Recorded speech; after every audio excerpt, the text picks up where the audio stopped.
O Vingador do Passado! Sejam muito bem-vindos ao Vingador do Passado, o podcast que veio para reinar na cultura nerd. Aqui é Vitor Sonite, estou acompanhado do Rossi e do Bruno. Bruno, deixa eu te perguntar uma coisa. Você acha que é possível fazer um filme fantástico com a temática bromance emo? Muito boa noite, caros ouvintes, caros colegas de mesa. Esta bizarrice que meu caro lacaio Vitor Byron acaba de falar é simplesmente inimaginável. Gostaria de trazê-los hoje e chamá-los a serem abraçados pela soturna noite. Pois aqui quem vos fala é o Conde Brunácula, o Vingador da Noite.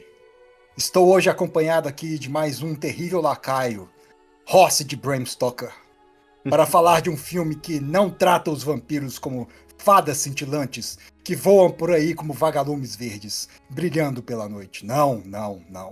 Mas sim por aquilo que verdadeiramente são. A maldição de eternamente serem confrontados pela sua própria natureza humana. Um filmaço, uma adaptação da obra original de Anne Rice e que honra de fato os contos das histórias de vampiro. Ah, meus caros irmãos da noite, que a noite seja longa e a resenha eterna.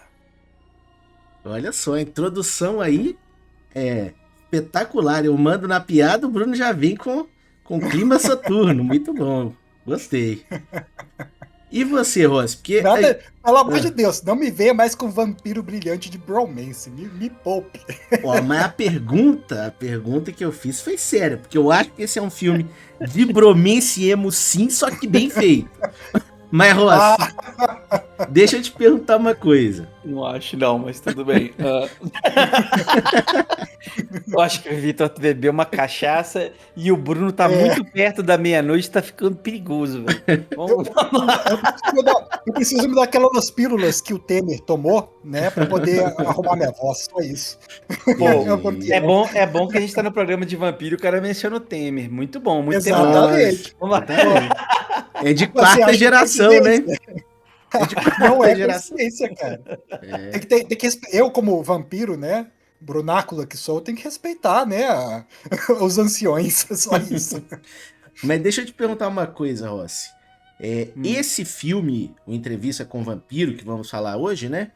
Ele tem uma pegada bem diferente do que a gente viu, por exemplo. Se vocês quiserem ver o nosso podcast lá sobre o Castlevania, a gente falou muito sobre a imagem clássica do vampiro, que também é fantástica, né? Principalmente em torno do Drácula. Mas aqui tem uma outra pegada que a gente RPG, já jogava RPG aí desde criancinha, né?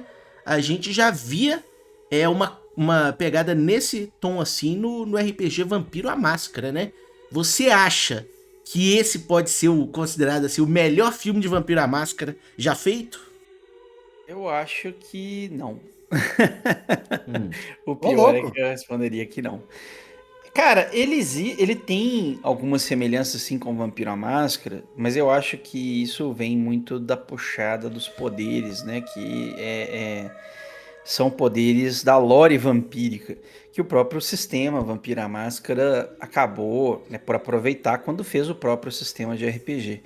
Mas eu acho que existem algumas diferenças, né, que são muito fortes entre o mundo aí Eu tô, claro, me referindo apenas ao Entrevista com o Vampiro.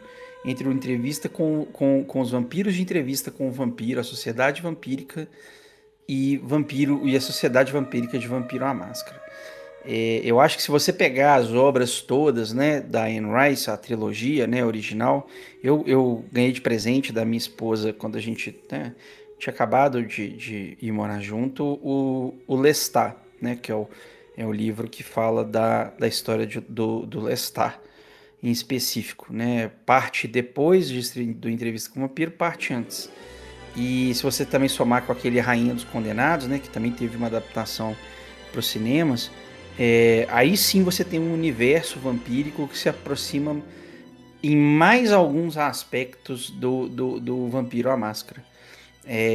Mas o universo ali, se restrito ao Entrevista com o Vampiro, eu acho que a principal disparidade que eu encontro ali é o fato de que a sociedade vampírica ela é muito, muito pouco rígida, sendo que no mundo de Vampiro à Máscara ela é mais rígida e política, né?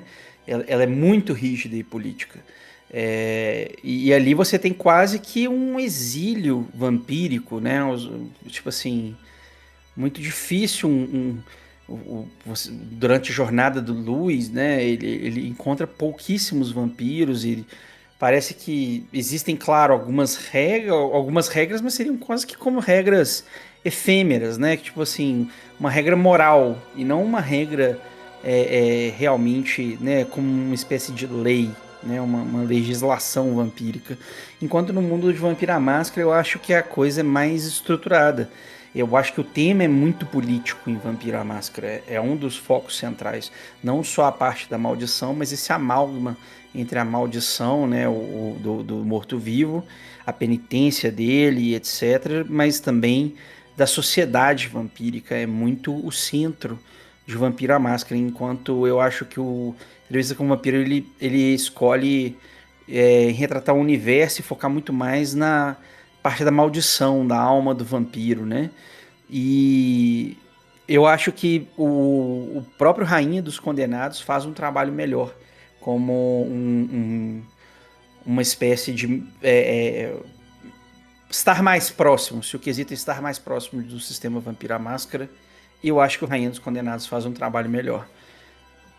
Entendi. Porque trata de temas como, por exemplo, né, os ancestrais de cada clã, e realmente ali sim você vê algumas regras bem importantes sobre não se mostrar para o mundo, e a questão dos antediluvianos, que seria, por exemplo, a Akasha, né, que é a rainha dos condenados, né, como se fosse uma espécie de antediluviana, e que é uma lore central também do universo de Vampiro à Máscara, enquanto eu acho que no Entrevista com o Vampiro não tem isso.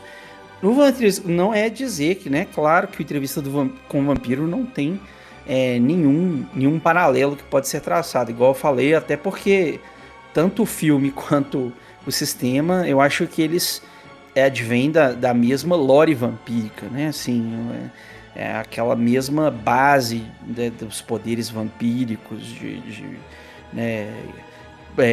de trazer, tipo, dominar os mortais, de ler pensamentos, de ser rápido, de ser belo, de ser, e assim por diante, forte, né, invulnerável, Olha só, e assim Rossi, por diante. eu não sei o que você acha sobre isso também, Bruno, mas pelo menos pra mim, eu não sou nenhum especialista no RPG de vampiro, né?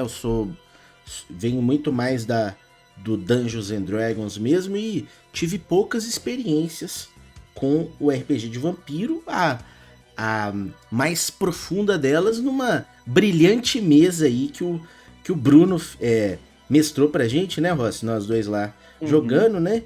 Mas assim, pelo menos pra mim, esse filme, a minha opinião é que ele é sim um filme perfeito de Vampiro à Máscara, principalmente no início das histórias dos personagens, né, que mostra um humano normal assim se tornando vampiro, tendo a tutela de um outro vampiro ali, então de certa forma humaniza mais o vampiro, que antes era visto mais como o monstro só, né, e mais pra frente acho até que nós vamos ver um contato com uma sociedade vampira que eu acho até que encaixa com o que eu imagino um príncipe vampiro, né? Mas o que você acha sobre isso, Bruno? Só falar alguns comentários interessantes, né? Que o Ross tá falando aí da Rainha dos Condenados. Eu não vi esse filme, agora eu até fiquei curioso, né? E uma curiosidade interessante, só antes de pular para sua resposta aí, Vitor. Você sabia que no sistema de White Wolf, se você pegasse em todos os livros de RPG, né, do Vampiro à Máscara, Lobisomem, né, Wrath, o Wraith, o cálculo era de que a cada 10 pessoas, uma tinha que ser um ser sobrenatural. Era uma coisa Sim, é muito bizarro. bizarra, assim. É bizarro. Porque você estava comentando aí que o Louis quase que não encontra vampiros, né? E tipo assim, pra você ter, assim, pessoas É, suficientes para poder alimentar essa quantidade de vampiro, né? o World of Realmente tem que ser uma Darkness. coisa, O World tem que of ser uma coisa Darkness completamente rara, né? De se é. aparecer. Inclusive, assim, só pra fazer um parênteses disso aí que você falou, assim, pro quesito World of Darkness, eu sempre entendi que as obras deveriam ser jogadas meio que cada um no seu próprio universo, sabe? Com tipo assim, um pouco de aparição do outro, tipo assim, como se fosse uma aparição especial, assim, né? Então você tá jogando um lobisomem aí, tipo assim, um inimigo em específico ser um vampiro, porque realmente, se você faz o cálculo baseado, né? Porque não é só Wraith, igual você citou alguns, né? Mas você ainda tem Changeling, né? Que é o de fada, Sim, tem Mummy, né? Tem um de múmia, e assim vai. Então, assim, se você pegar, tipo assim. Por isso que é estranho. E eles também não combinam. Porque, por exemplo, eu cheguei a ter, né? Eu já tive os livros tanto do Vampiro à Máscara quanto do Lobisomem, o Apocalipse. Eu tive o livro também do Mago Ascensão. Não combina. O do Lobisomem e do Vampiro até combina, mas o do Mago, por exemplo, ele quebra. Se você coloca Mago no universo de não. World of Darkness, o treco descamba. Porque Mago é uma coisa completamente absurda. Entendeu? Tipo, Sim. então, assim, eu gosto sempre de tratar, eu sempre gostei mais de tratar cada universo como se fosse seu próprio microcosmos. O único que poderia, talvez, ali, eu acho que tem um contato maior é realmente o Lobisomem, o Apocalipse e o Vampiro à Máscara, né? Sim, Entendi. sim. Mas aí queria voltar aqui à pergunta do Vitor, só para poder te responder, porque eu concordo. Aí se misturasse todos esses monstros, assim, se vira uma salada, né? Fica horroroso. Isso. O que eu acho, cara, em respeito a histórias de vampiro, né? Como é o Entrevista com o Vampiro, Uhum. o mais importante para mim é o clima, né? Eu entendi Sim. que o Rossi trouxe uma coisa muito importante aí, que é falar que o mundo do Vampiro à Máscara ele é mais social e político, o que eu concordo demais. Eu acho, inclusive, que como sistema, o jogo do vampiro ele é muito quebrado. Sim. Só que o clima que ele traz é simplesmente fantástico. A história, né?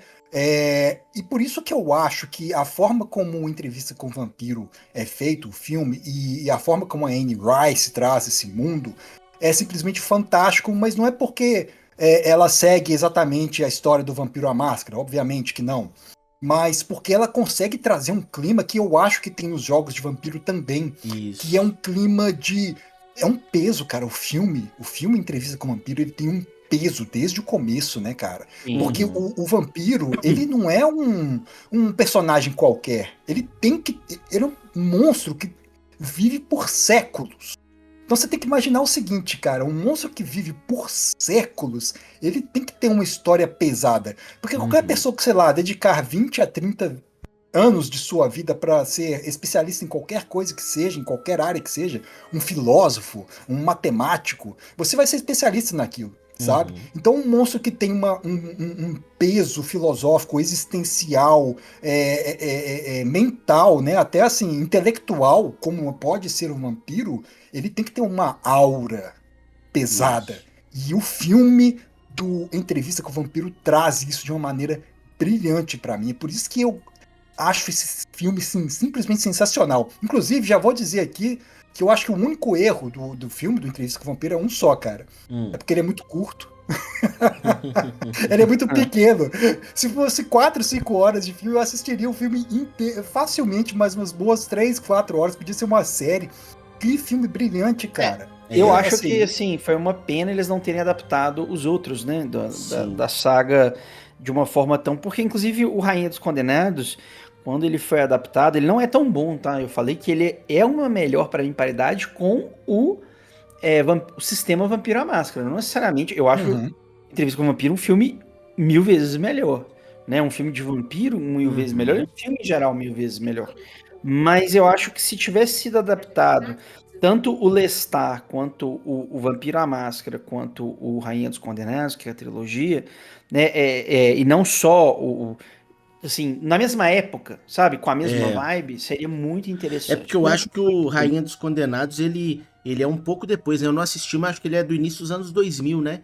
Então, assim, Isso, eu acho que o exatamente. ideal seria eles terem aproveitado aí o A Zeitgeist, época, né? O espírito do sim, tempo, ali sim, ter feito uma trilogia ali na década de isso. 90 que seria fenomenal.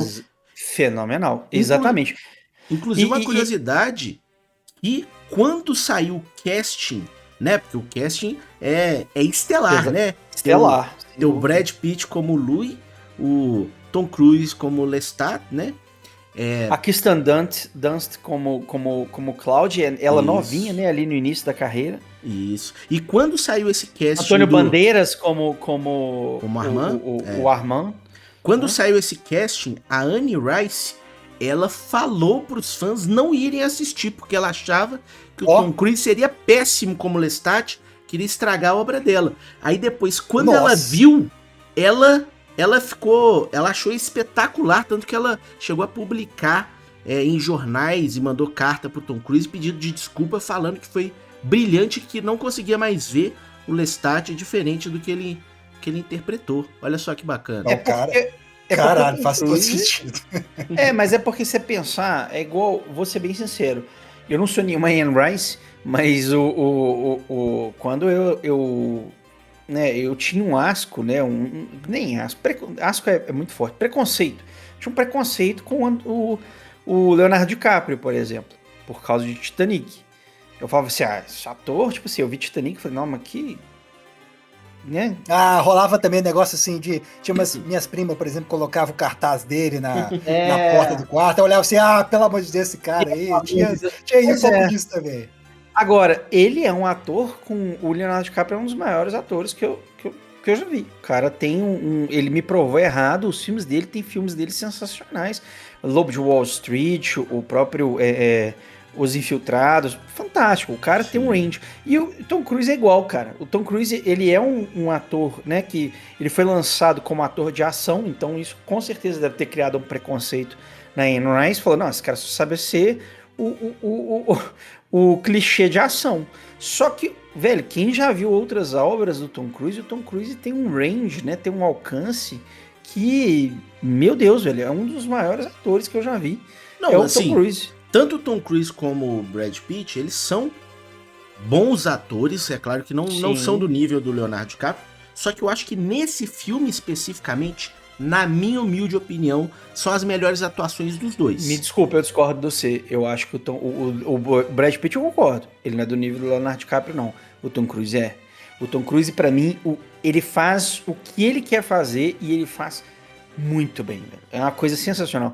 E ele me surpreendeu pra caralho. Não sei se vocês já viram aquela comédia do Ben Stiller, o Tropical Thunder, Trovão Tropical, que eles fingem que eles estão fazendo eles são atores fazendo um filme no Vietnã e etc.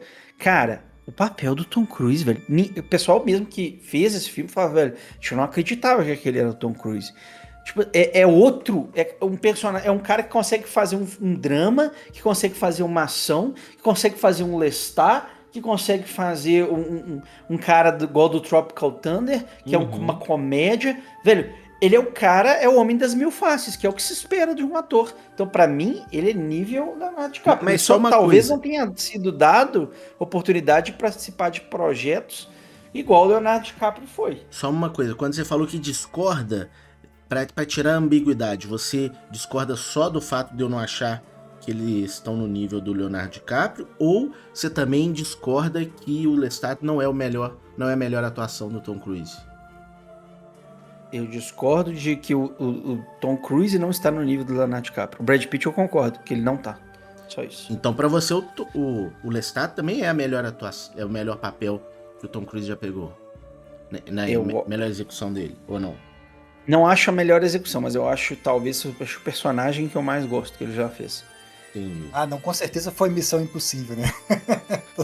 Não. Cara, o pior que ele, como Ethan Hunt, também é fantástico. Eu não consigo ver outra pessoa no papel, né? E assim, Claro, é que eu falo, velho. Ah, É mas eu porque é acho que não difícil. tem nem um pingo da mesma Mas é profundidade, porque é cara. difícil, porque você tem um papel. De um lado, você tem um personagem que é muito mais raso do que o outro, né? Então. Mas isso não significa, você tá entendendo? Isso não significa que ele não foi. Ele deu 100% nos dois. Ele é 100% bom nos dois. Então não dá pra falar que é a melhor atuação dele. Né? Eu acho, por exemplo, que é uma puta, é o melhor personagem. Igual eu falei, esse do Tropical Thunder pra mim também, porra, né, é um personagem dificílimo de fazer do jeito que ele fez, e ele fez, velho. Então eu não sei, velho. É. Eu acho Sendo difícil. sendo muito sincero, Lestat pra mim é a estrela do filme, cara. Puta Ele é. merda, cara. O Ele é. Lestat é um personagem sensacional. E olha que, assim, falando de um filme que só tem personagens sensacionais, né? Uhum, E eu sim. acho que o Tom Cruise de fato faz o Lestat brilhar nesse filme, assim, muito. Porque aí eu Faz. vou até trazer uma sementinha aqui do caos, né? Vou Hum. aproveitar aqui para jogar uma sementinha pra gente discutir aqui. Outro personagem que eu acho simplesmente brilhante, brilhante, é a Cláudia, Ah, né? claro. Só que eu tenho um problema com uma coisa muito específica, que é, de uma maneira geral, não é com esse filme, de forma alguma, é com todos os filmes, qualquer Eu não gosto de peças criança. teatrais. Não é que eu não gosto de crianças, eu não gosto de atores mirins, cara. Eu Atores acho que eu tinha mirins, falado isso em cara. algum Pô, mas ela mandou algum bem episódio. demais. Não, mas aí é que tá. Aí deixa eu botar meu ponto. Ator mirim, pra você ser ator, você tem que ter experiência de vida porque você está trazendo emoções complexas pra mesa, saca? Você tem que trazer emoções complexas para personagens extremamente complexos. Então, assim, se eu virar pra vocês e falar assim que a Kristen Dunst, com a idade que ela tinha, não comprometeu, eu quero que vocês entendam o seguinte, que ela, como uma criança, foi capaz de atuar tão bem, que ela não comprometeu o personagem e que ficou excelente. Mas Mas aí que isso eu pra mim acho é que. porque assim, quando você traz alguém para poder brigar, digamos assim, disputar a qualidade de sua atuação com os grandes, pra mim é um elogio, sacou? Mas assim, ator mirim é difícil, cara. Mas eu acho que tem um erro aí nessa sua análise, Bruno. Porque Hum.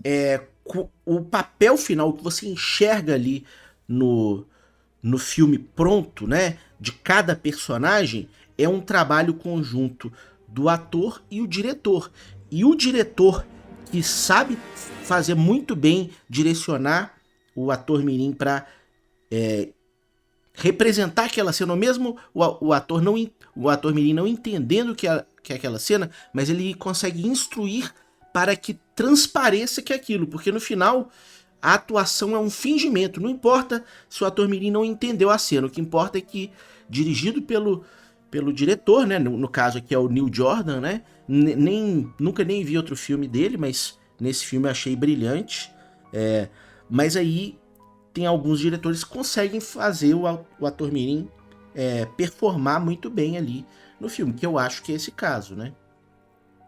Ela performou muito bem, sem sombra de dúvida, mas assim, e é exatamente isso que eu estou falando, eu não tô denegrindo ou falando mal da atuação dela, muito pelo contrário, ela foi muito bem, só que assim, não tem como comparar com um Lestat, o Tom Cruise ou o próprio Brad Pitt nesse filme, né, cara, mas assim, ela como atriz mirim mandou muito bem, é só porque de uma maneira geral, cara, foi mal. Entendi. A única pessoa que realmente me convenceu, a única criança como ator mirim que me convenceu em um filme foi o do Sexto Sentido. Entendi. Ali sim, cara. Então você aí, Eu você aí discordo. do... Eu discordo disso aí que você falou, no ponto de que eu acho que a atuação da Kirsten Dunst nesse filme, no Entrevista com o Vampiro, é um par com a do Brad Pitt. E uma coisa aí, você do Juizado de Uau. Menores do Canadá que tá ouvindo isso, pode prender o Bruno que você vê que ele tem um ódio por crianças, né? Então, tá Que claro isso, aí. velho? É um vampiro, cara, que ele é uma criança comum, né? Pois é, eu acho assim que na minha opinião, se eu fosse fazer uma escala da atuação aí do filme, pra mim seria assim, o Lestat acima do restante do cast. Aí, em segundo lugar ali, vem os três, que são os três principais pra mim, né? Que é o empatados, que é Kirsten Dunst como Cláudia, o Brad Pitt como Louis e o Armand, né? O Antônio Bandeiras como Armand. Eu acho que são três atuações que são on par pra mim, são muito boas, são equivalentes pra mim, assim, todos os três interpretaram seus papéis muitíssimo bem, só ficando atrás da estrela, que igual vocês falaram aí, eu concordo, que foi pra mim o Lestat, que é a estrela do filme, é a atuação que rouba a cena no filme, é a dele. Ó, eu concordo com vocês dois que o Tom Cruise foi brilhante como Lestat, mas na minha opinião eu acho que o Brad Pitt foi ainda melhor como Louis. Eu acho que todos os conflitos desse personagem, que eu acho até mais complexo do que o Lestat, que é um personagem mais exuberante, mas o Louis, pelo menos nessa história aqui, nesse filme, eu acho ele mais complexo e todos os conflitos dele tão nítidos na face, no olhar do Brad Pitt em cada cena que ele tá fazendo. E até curioso que eu fui ver, o Brad Pitt falou que o trabalho dele nesse filme foi uma das piores experiências que ele já teve filmando, porque ele ficava irritado com a lente, essa lente verde que ele tinha que usar, ficava queimando o olho dele o tempo todo, os ambientes claustrofóbicos, a maquiagem, você vê as veias dos vampiros sendo destacadas assim, né? E aquilo lá era horas e mais horas de maquiagem para chegar naquilo lá. E ele chegou a falar pro agente dele, falou assim: ah, tá, eu quero sair desse filme aí. Aí ele só não saiu porque a multa era de 40 milhões de dólares. Mas olha só. Nossa senhora. Não, eu concordo com você que o Louis é um personagem muito mais complexo do que o Lestat. É um ponto que eu queria até trazer aqui, talvez eu esteja até adiantando aqui a conversa, mas acho que eu vou trazer então. Que é o seguinte, cara. Para mim, o que define o filme, de fato, como eu falei na introdução, é o embate da aceitação da natureza humana, certo? Por quê? Para mim, o Lestat é um vampiro que se aceita como um vampiro. Então ele não tem aquela carga do sofrimento que existe no Louis, completamente diferente, que é um personagem que está o tempo todo lutando contra os seus próprios instintos da natureza amaldiçoada do vampiro, né? Enquanto o Lestat, não, ele abraça isso. Então eu acho que isso que torna o Louis um personagem, como você trouxe, né, realmente de uma atuação mais complexa, para esse patamar assim, de um personagem mais profundo. Vocês concordam com isso? Eu não. Olha só. Não, eu vou porque a minha análise do Louis é diferente da sua. Eu não acho que o tema central é essa do Louis, e dos vampiros em geral, é esse embate né, que você falou aí de ser humano, né? Eu acho que tem a ver, na verdade, com a perda da humanidade e não a preservação dela. E eu acho que isso fica claro em alguns pontos. O Lestat, para mim, é óbvio o caráter mais vampírico dele, né? Mais mau caráter, mas eu acho que por duas razões. Primeiro, porque ele já pelo jeito que ele foi criado, né? Você vê que ele tem, mesmo ali você não tendo, a gente não, né, tendo essa informação quando vê o filme, você vê que ele guarda um rancor muito grande por aquele que criou ele. E então e outra, ele era uma pessoa diferente do Louis, né, em vida. Então dá a entender que ele não era igual ao Louis. Segundo, o jeito que o Armand trata o Louis. O Armand, quando ele trata o Louis de uma forma assim, nossa, você tem uma beleza que você ainda preserva essa veia humana sua, que eu já perdi há muito tempo. Isso. Mas eu vejo que é porque o Louis, na verdade, é um vampiro recente. Passou muito pouco tempo. A realidade é essa. Se você pega a história, o Louis só vai ficar de verdade antigo quando já tá no final do filme, ou no começo, né, se você pegar, porque o começo do filme é exatamente ele, né, encontrando com um repórter já no século, ali nos anos 90, 80, 90.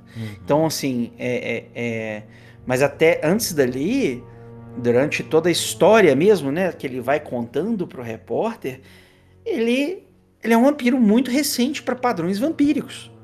Então ele não teve tempo ainda. E olha só que mesmo nesse curto espaço de tempo, ele abandona partes da humanidade dele.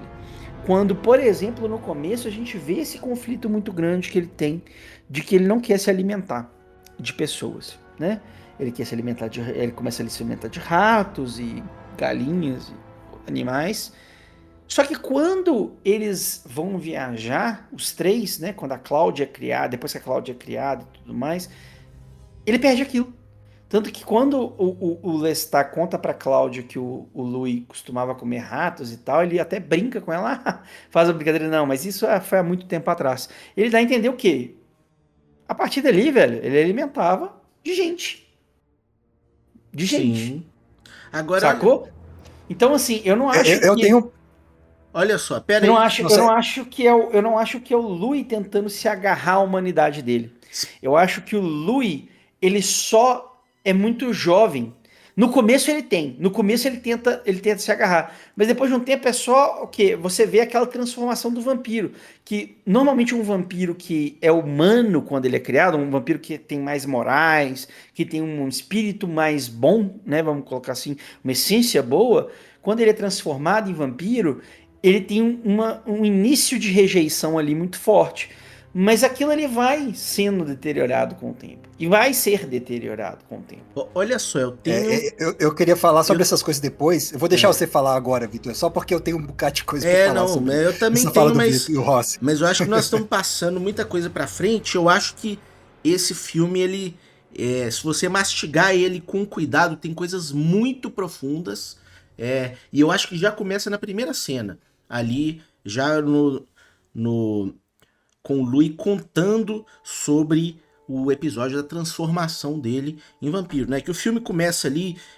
Deixa eu só fazer uma menção especial, tá? De um ator que a gente não falou aqui, porque ele não costuma ser um ator tier top de Hollywood, mas é um dos atores que eu mais gostava na década de 90 e eu ainda gosto muito do trabalho dele em outros filmes, que é o Christian Slater, Sim. que é o repórter. Eu Isso. gosto demais tanto da atuação dele nesse filme, que eu acho excelente, apesar de ser muito curta, porque ele faz pontual, né?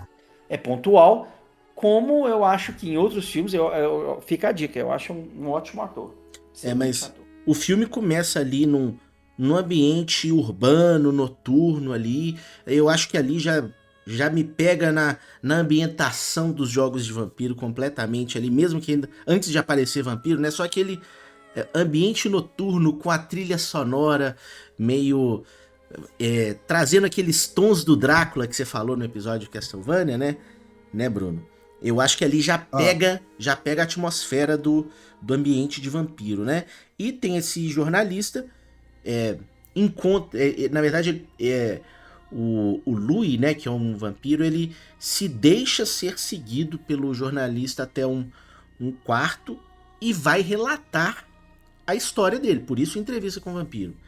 E aí essa primeira cena que ele relata, que é a transformação dele, na minha opinião é a cena mais profunda do filme inteiro, que o Louis, ele perde a esposa dele justamente no parto, né, então ia nascer o filho dele, ele perde a esposa e o filho. E ele fica desolado, né? Já vem o elemento da morte circulando a vida dele, o sofrimento, a dor, né? A morte e a tragédia, né? Vale lembrar que, vale fazer a menção aí que ele é um ambiente... Primeiro, né? Primeira coisa que eu vou destacar, que você falou, a trilha sonora. Para quem viu... Para quem viu o nosso episódio de Diablo, que a gente menciona muito a trilha sonora de Diablo e fala que ela é um dos fatores, né, primordiais de sucesso daquele jogo, da ambientação, aqui eu acho que a fórmula também é essa. Isso. Assim, não só tem as atuações e os cenários primorosamente elaborados, mas a trilha sonora talvez, aí sim, a trilha sonora é a melhor trilha sonora em filme de vampiro que eu já vi. Disparado. Nossa, a trilha sonora do Elliot Goldenthal, que fez a trilha sonora do Batman Forever. Eu ficava ouvindo aqueles sons e falava assim, pô, isso aí é muito Batman. Eu fui ver, foi o compositor do Batman Forever. É muito bom, cara. Muito Nossa, aquela música, nossa, é muito, muito bom.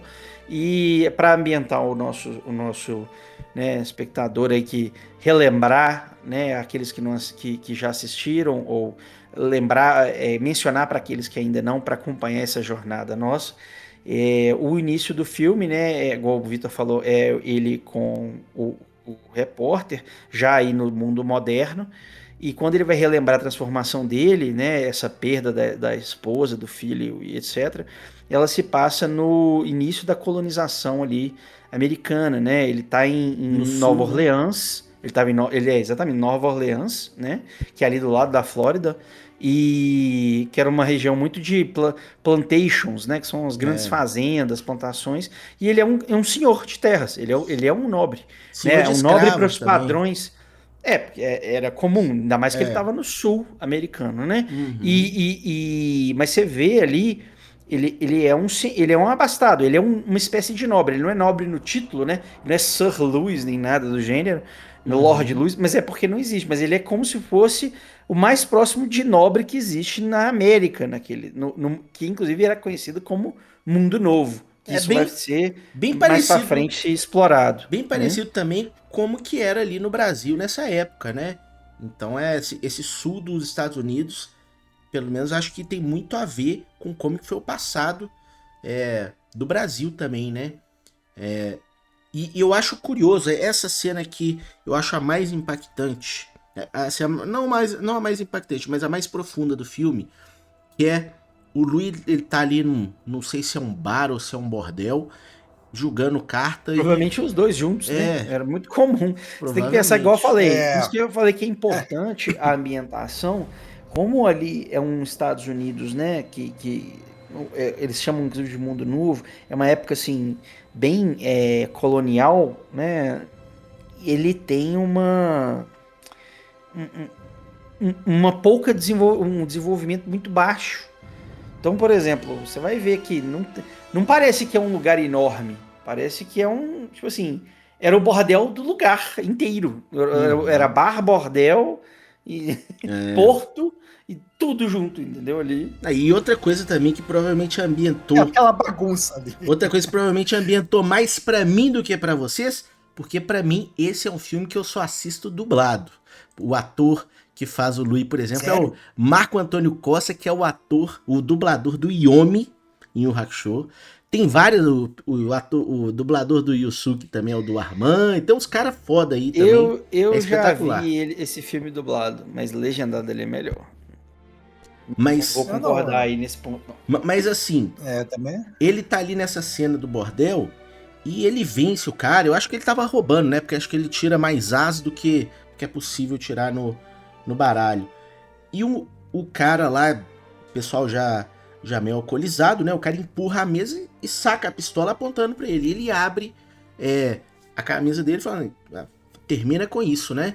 E na narração, porque sempre é misturado aqui com muita narração do Louis, né? E eu acho até essas narrações trazem muitos tons importantes que se não fosse uma história narrada ficariam de fora. E o Louis fala exatamente assim. Principalmente eu ansiava pela morte. Eu sei disso agora. Eu a convidei. A liberação da dor de viver. Meu convite estava aberto a todos. Da prostituta que estava ao meu lado, ao cafetão que a seguiu. Mas foi um vampiro quem aceitou. Olha só, tem essa coisa do mito do vampiro que ele não pode entrar na sua casa sem ser convidado, né? E aqui eu acho que foi feito um paralelo muito até mais profundo do que como é na lenda, porque o Louis se tornar no vampiro, ou seja, ele permitir que a morte, assim, o Lestat ali, ele tá sendo uma personificação da morte na história do Louis, né? Para essa morte adentrar, né, e fazer essa transformação dentro do corpo, ou seja, na alma do Louis, ele fez esse convite. E isso é curioso porque no mundo material a morte toda está ao nosso redor, né? Só que, principalmente, esse filme também trata, assim, numa visão um pouco teológica cristã, né? É dito muito sobre a alma, né? Acho que depois vai até retomar essa conversa com o Armand. Então, por mais que a morte, por mais que o mal esteja afetando e tornando a vida dele um inferno, o mundo material está fadado a um dia ruir. Porém, o espírito dele é imortal. Então, muito pior do que as mazelas que podem acontecer na vida dele é essa morte atingir o espírito dele. Então, quando ele permitiu que a morte adentrasse e tingisse o espírito dele com os tons das trevas, né? O Lestat até fala que era dito na antiguidade o presente das trevas, essa transformação. O Louis se torna, no mundo material, imortal, só que a centelha divina dentro dele, a alma imortal, morre, né? Acho que, inclusive, Bruno, acho que esse é que é o ponto do filme, é mostrar essa morte da alma em seres que se tornam imortais nesse mundo. E aí vem os dilemas dele, né? O que vocês acham sobre essa transformação do Louis? Essa discussão é longe. Se eu trouxer aqui ainda o que eu tô pensando a respeito, que eu queria trazer quando o Ross comentou, a gente vai longe nessa conversa, viu? Vai. Mas eu não sei se vocês querem discutir isso agora, mas o que eu vou trazer eu achei sensacional a sua leitura aí, Vitor, até porque eles desmistificam, não é exatamente isso não, mas eles não tratam a maldição do vampiro como é exatamente, porque eles até o próprio Louis no começo do filme fala, não, esse negócio de crucifixo é uma bobagem, né? Uhum. E outra coisa que eu notei, que eles não falam a respeito, mas eles aparecem no espelho. Uhum. Os vampiros, eles aparecem no espelho. Então, assim, não é exatamente o vampiro clássico das histórias de vampiro, né? Mas, de fato, com certeza, a temática do filme ainda está interligada.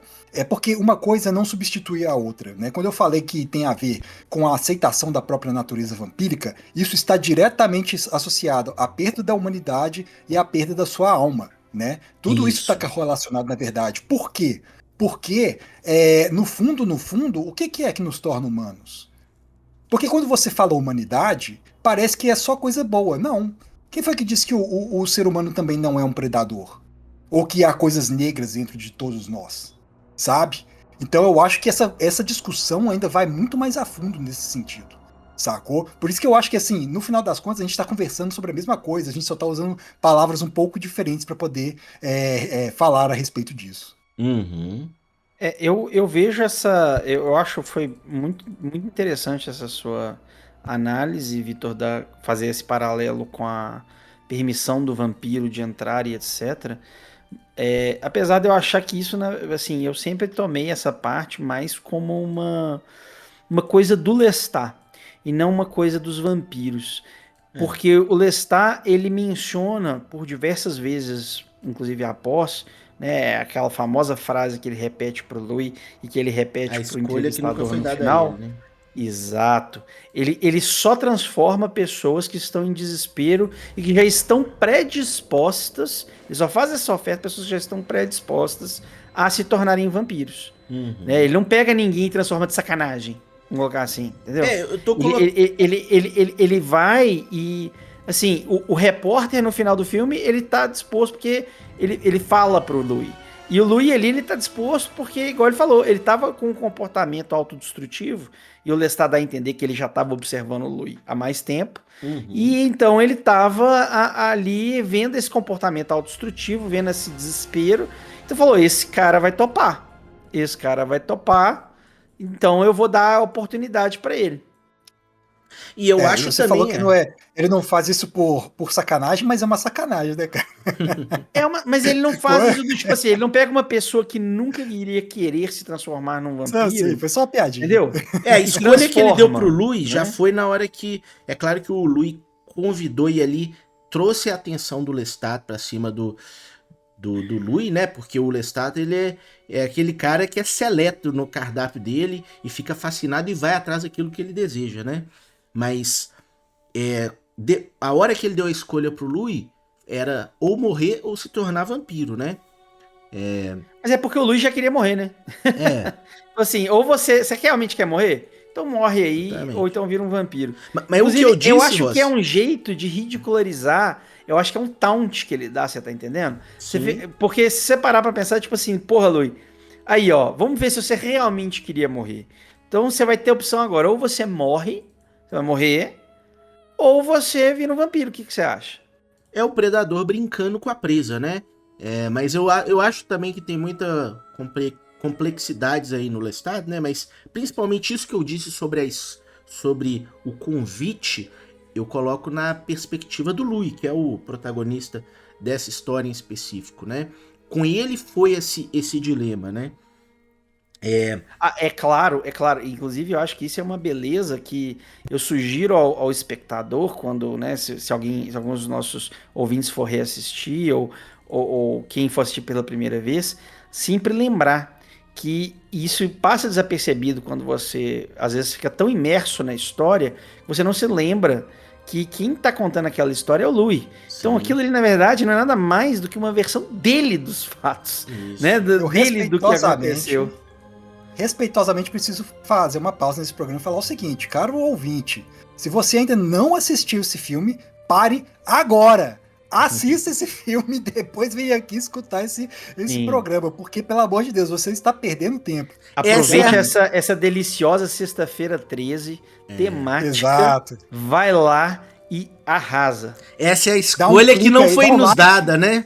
É a escolha que não foi nos dada. A escolha que não nos foi dada.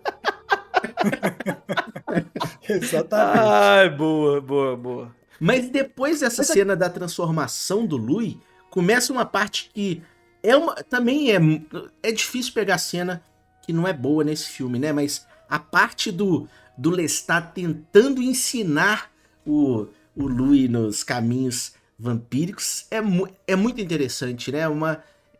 É uma sinergia, assim, uma química muito interessante que tem entre os dois personagens, vocês não acham? Eu acho interessante porque, pra mim, essa parte, e assim como tudo que o Lestat faz, é uma tentativa do Lestat de quebrar o espírito do Louis, cara. Claro. É muito legal você ver a maldade do Lestat, porque o Lestat fica o tempo todo fazendo de um jeito, tipo assim, tautando o Louis, tentando quebrar o espírito do Louis, tipo, tentando esfregar na cara dele as hipocrisias. É muito bom, cara. É muito bom. É fantástico. Eu acho até que foi por isso que ele escolheu o Louis, porque é mais divertido ele tentar tingir a alma do Louis, sendo que ele viu que tinha uma honestidade ali na alma dele, né? Sem dúvida. Ele fala que é porque a escolha que ele nunca teve, mas ele se diverte com isso, velho. Ele nunca iria escolher alguém que ele acha que vai ser transformado e vai achar o máximo ser transformado. Ele transforma já na esperança, na expectativa, ao meu ver, de que a pessoa vai se debater com aquilo. Que vai rolar um período de arrependimento, adaptação, luta. E ele se diverte com isso. Ele se diverte com isso pra caramba. E aqui, inclusive, eu queria fazer a primeira pontuação Vampiro à Máscara, se vocês me permitirem. Nessa primeira fase, né, do filme, o Presente das Trevas, quando o Lestat tá ali, logo depois de transformar o Louis, você nota um traço no Lestat, que é um traço que, curiosamente, você vê nos Ventrui de Vampiro à Máscara.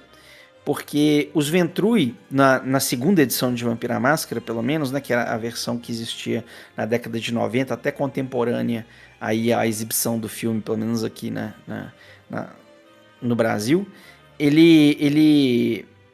o Ventrui, ele tinha todo vampiro, todo clã vampiro tinha uma falha de caráter, uma falha, tipo uma desvantagem, entendeu? Uma coisa que era meio que parte da linhagem. E os Ventrui, o que eles tinham? Você tinha que escolher um tipo de presa, um tipo de vítima para você se alimentar, que era a sua vítima favorita. E quando você se alimentava dessa vítima que não era a vítima favorita, você inclusive ganhava umas penalidades e etc. Fala que os Ventrui, eles são a nobreza, né? Eles normalmente eles só transformam outros nobres e tudo mais. E o Lestat, ele não só transformou o Louis, que é uma espécie de nobreza ali em Nova Orleans, como o próprio Louis descreve. Ele gostava de caçar quem? Ele gostava de caçar nobres, né? Ele gostava de caçar pessoas da alta sociedade. Então ele tinha uma dieta favorita, predileta dele. É quando eles entram numa festa, Rossi, ali, uma festa que tem uma senhora lá que mandou um cara mais novo matar o marido dela. Né? A viúva negra, digamos assim, né? O Louis, ele fala que geralmente quando chegavam nessas festas assim, o Lestat preferia começar com uma mulher jovem, depois um rapaz bonito e por último um aristocrata, né? Que pra ele era o melhor. Principalmente quanto mais maldoso fosse o aristocrata, ele falava que mais saboroso era o sangue dele. É, exatamente. Então, assim, esse é o primeiro paralelo que eu faço aí. Eu acho que o Lestat, só disso aí já me cheira, né? Me parece um Ventrui, sem saber fazer qualquer paralelo com os poderes ou disciplinas. Não, só o sem comportamento sombra de dúvida. dele aí, ele já é um Ventrui. Sem sombra de dúvida, ele é um Ventrui, porque além de tudo, ele é um aristocrata. Ele e o Louis, né? Isso. Então, assim, de cara, já fica assim, pra mim, marcado, carimbado. Ventrui. O Louis seria porque, assim, ele pode ser um aristocrata na vida real, mas acho que Assim, os Ventruis pelas são regras de aristocratas na sociedade vampírica, né? Não, eles transformam também dentro da elite humana também. Ah, tá. É mais comum, claro que existe exceção, né? Mas assim, a regra é que eles escolhem no mundo de Vampiro à Máscara, os vampiros que vão integrar o clã como pessoas da aristocracia. Assim, pela regra de vampiro, claro, se o Louis foi criado por um Ventrui, ele seria um Ventrui. Não tem como você ser criado por uma pessoa de um clã e se tornar de outro clã, né? A linhagem do seu criador te define. Mas como Anne Rice não era uma jogadora de Vampiro à Máscara, eu imagino, eu acho que o Louis ele tem outros traços que são mais próximos de outros clãs do que os próprios Ventrui. Na minha opinião, o Louis ele é mais próximo de um toreador, talvez. Eu não sei não. eu discordo, mas faz tanto tempo que eu joguei Vampiro à Máscara que eu nem lembro mais de tantos detalhes, pra ser bastante sincero. Mas trazendo isso que vocês trouxeram aí, né, uma pergunta que eu tenho pra vocês em relação ao Louis é a seguinte, porque a gente sabe que uma pergunta em relação ao Lestat, na verdade. Porque a gente sabe que os personagens, eles têm embates internos, né? A Cláudia, por exemplo, ela tem ali o problema da família, né? Dela querer construir uma família, porque ela nunca vai conseguir crescer. E o Louis tem essa questão, né? Da perda de humanidade, de não querer assassinar outros humanos. O que é que vocês acham que o Lestat tem de problema, digamos assim, de batalha interna, ou se isso não existe pra ele? Existe. Na minha opinião, é o seguinte: ele é um abusado que se tornou um abusador.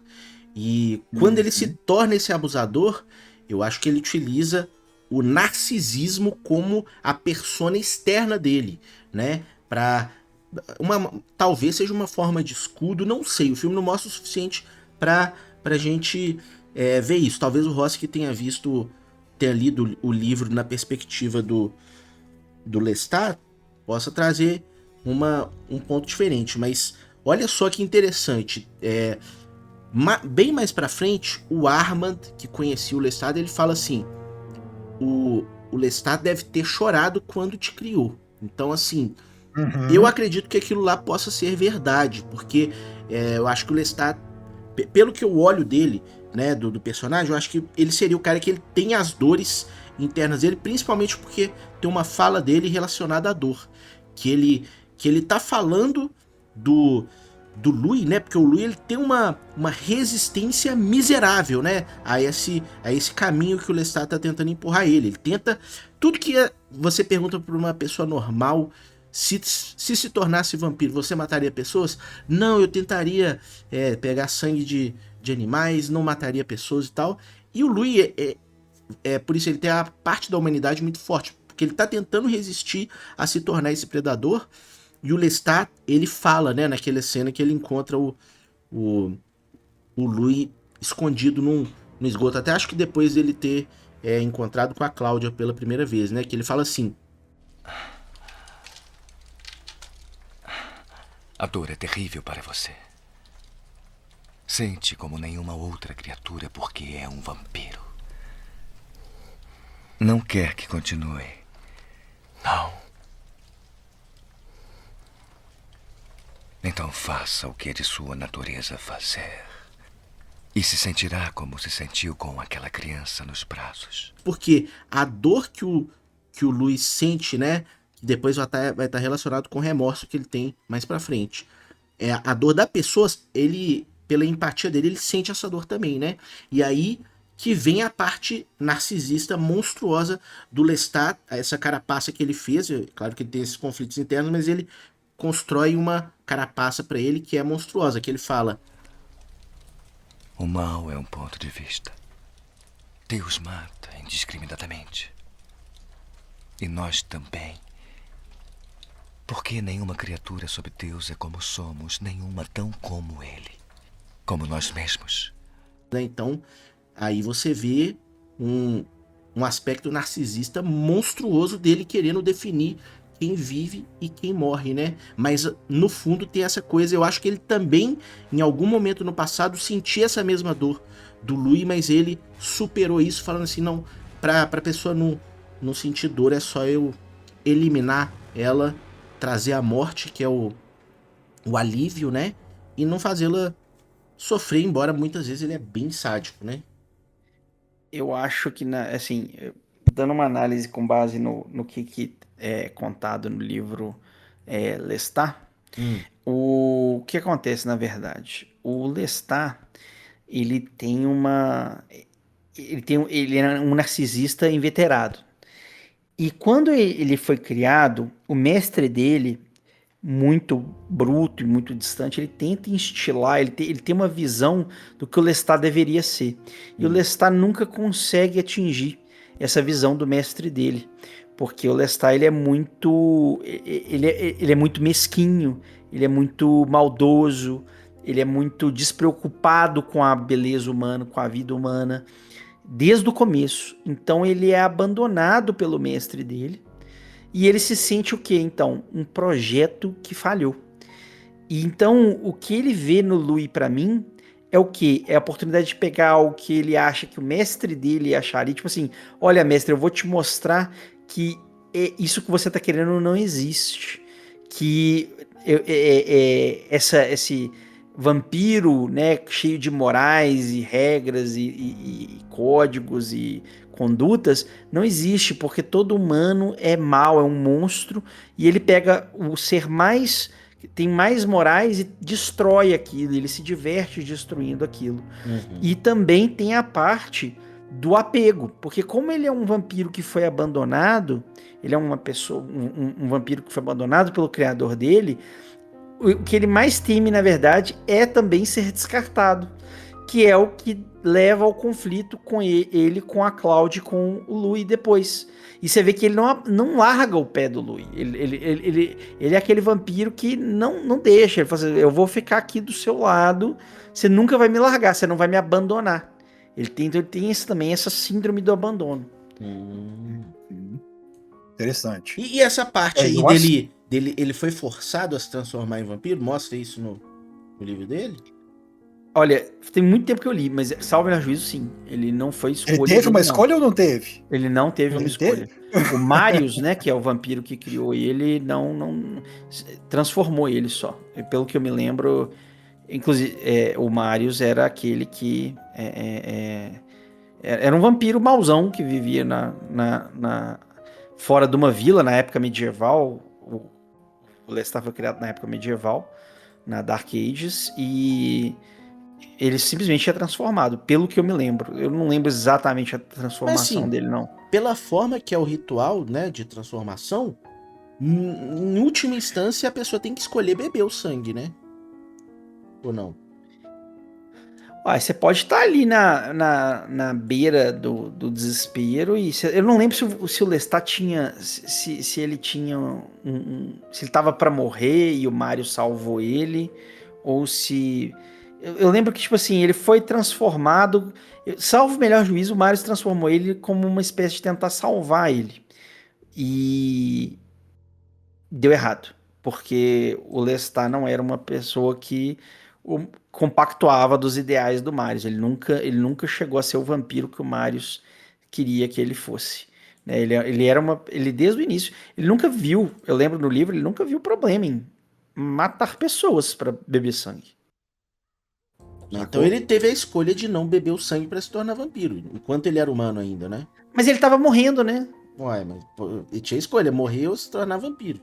Ele teve essa escolha. Mas o Marius, eu acho que não contou pra ele o que era ser vampiro. Não tá. foi, tipo, entendeu? Você vê que ele leva o Louis como é que chama? No cemitério. Ele meio que explica pro Louis o que vai acontecer. Entendi. Né? É claro que não dá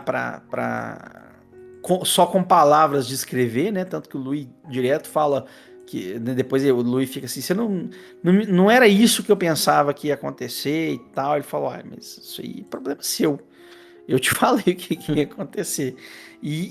Só que realmente, né, não importa o quanto você conte com palavras. Pelo que o Louis, do jeito que o Louis descreve de forma magistral pro repórter e é traduzido nas cenas, é algo assim, né?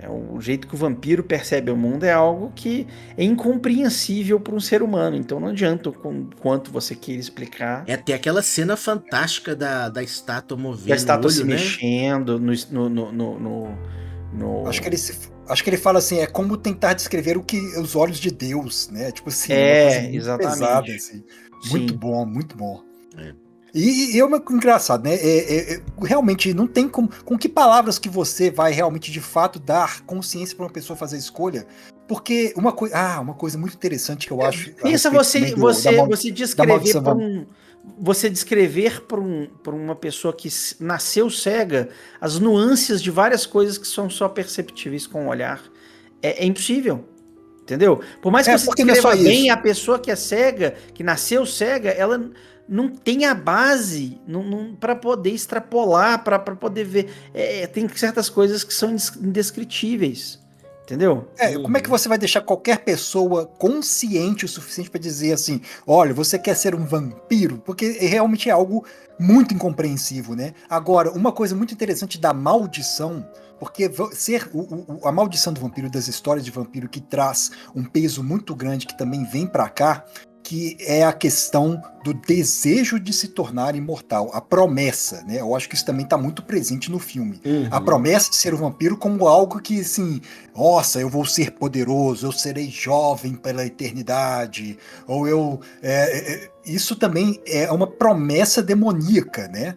E eu acho que essa tentação é muito interessante, porque ela é explorada no finalzinho com o entrevistador, né? Mas ela não é explorada necessariamente com os outros personagens. Agora eu fiquei na dúvida, com a Cláudia, ela não chega a ter uma opção também, não é isso? Ela não entende o que tá acontecendo, né? Ela é muito nova, mas... O Louis ataca ela, na verdade o Louis ataca ela e deixa ela pra morrer.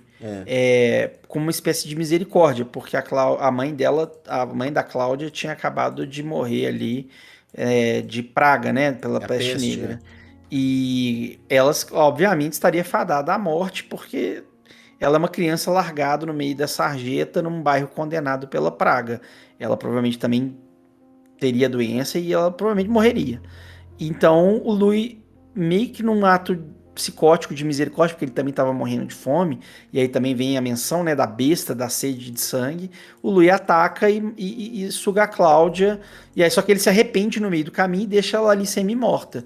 E quem encontra ela é o Lestat, que estava... O Lestat aparece e zomba do Louis, né? Fala assim, você é um poeta, porque você recusou de beber todas aquelas pessoas, mas então descobriu seu negócio é com criança, né? Tipo, satirizando ele. Pra quebrar ele, né? Mais uma vez, pra quebrar ele.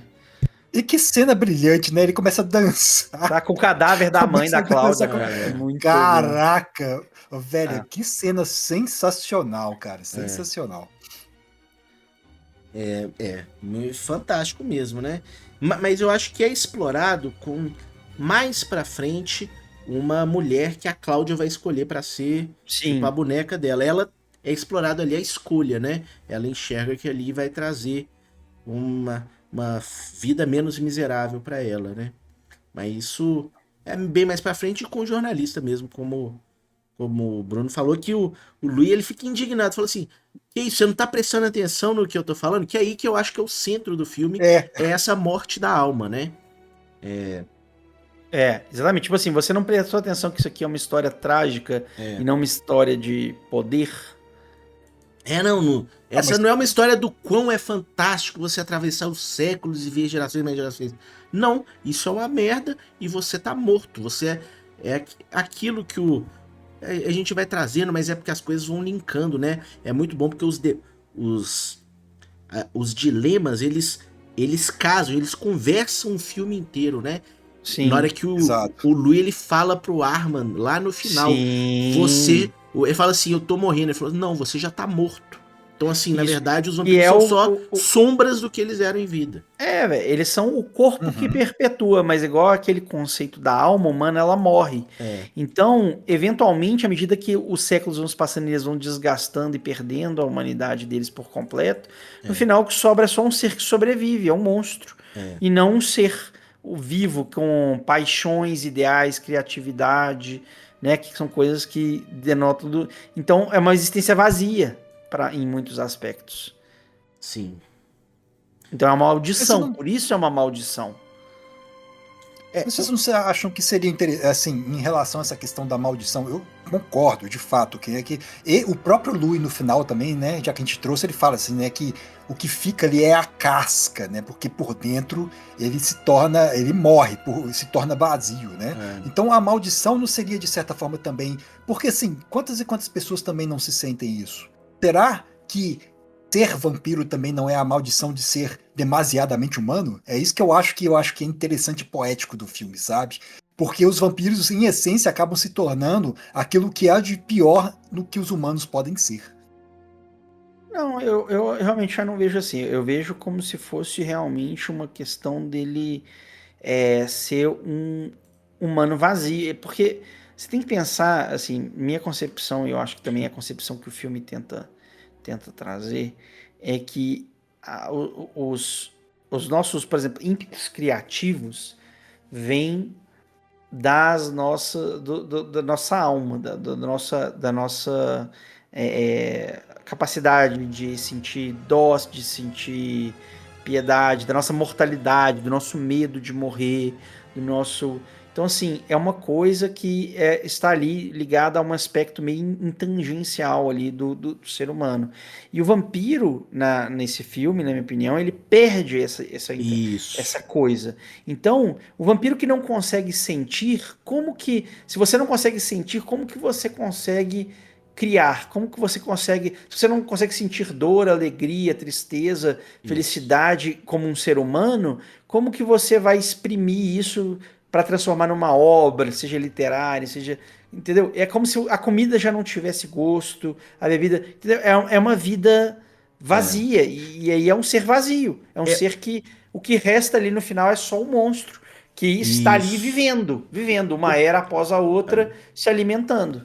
Eu acho que é o dilema, eu acho que a gente falou, talvez no episódio de Baldur's Gate, na parte do Astarion também, eu acho que aqui representa também, que é o seguinte, e o filme, ele traz toda essa mitologia cristã, né? O Lestat mesmo, ele faz uma zombaria com, nós é que nós somos mais a imagem e semelhança de Deus do que os humanos, né? Ele chega a falar isso. Mas na verdade o que eu acho que acontece ali é que na hora que se tornou vampiro, ele perdeu 100% da humanidade, Bruno. Essa é a minha visão. Só que ele é um monstro que ainda parece humano. E às vezes ele não percebeu ainda. Por exemplo... Então, por humanidade, vocês entendem necessariamente que é o que está diretamente correlacionado ao sentir. Independente do que seja o sentir. É isso que vocês Não, estão querendo dizer, então? não, eu tô relacionando É exatamente a inteligencial. centelha da alma mesmo. Isso, Porque o que é acontece? difícil É, você... porque quando a gente você... fala de alma, isso é muito, muito assim, né? Já vai para uma discussão que, assim, fica muito complexa, eu diria.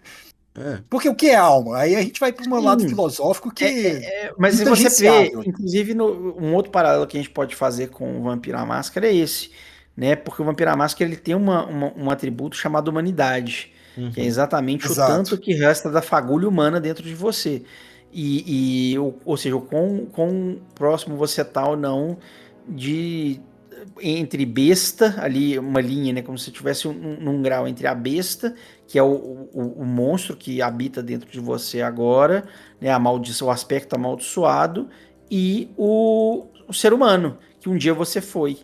E Uhum. você pode ter vampiros com humanidade mais alta e tal, mas eventualmente todo vampiro, dada a maldição, o Isso. normal, né, o 99% é você erodir essa humanidade e não recuperar É. ela. O que A humanidade é aconteceu? extremamente difícil de você ganhar ou recuperar. É, Então, ali eu vejo como assim, o Louis, ele ainda quer acreditar, tipo assim, ele ainda tem as preconcepções dele como ser humano, mas ele não consegue agregar mais nada. uma. Ele vai só perder, ele vai só erodir a partir O daquilo Louis ali. tem uma concepção humana que resta nele, que é o que faz o Armand ficar fascinado por ele, que inicialmente foi a culpa. A culpa foi a única coisa, o único Isso. vestígio humano que sobrou nele, porque Ele fala que aos ele ainda poucos, sentia muita culpa ao se é, alimentar. porque aos poucos você vê, é como se fosse uma vela que vai se extinguindo lentamente ao longo dos séculos.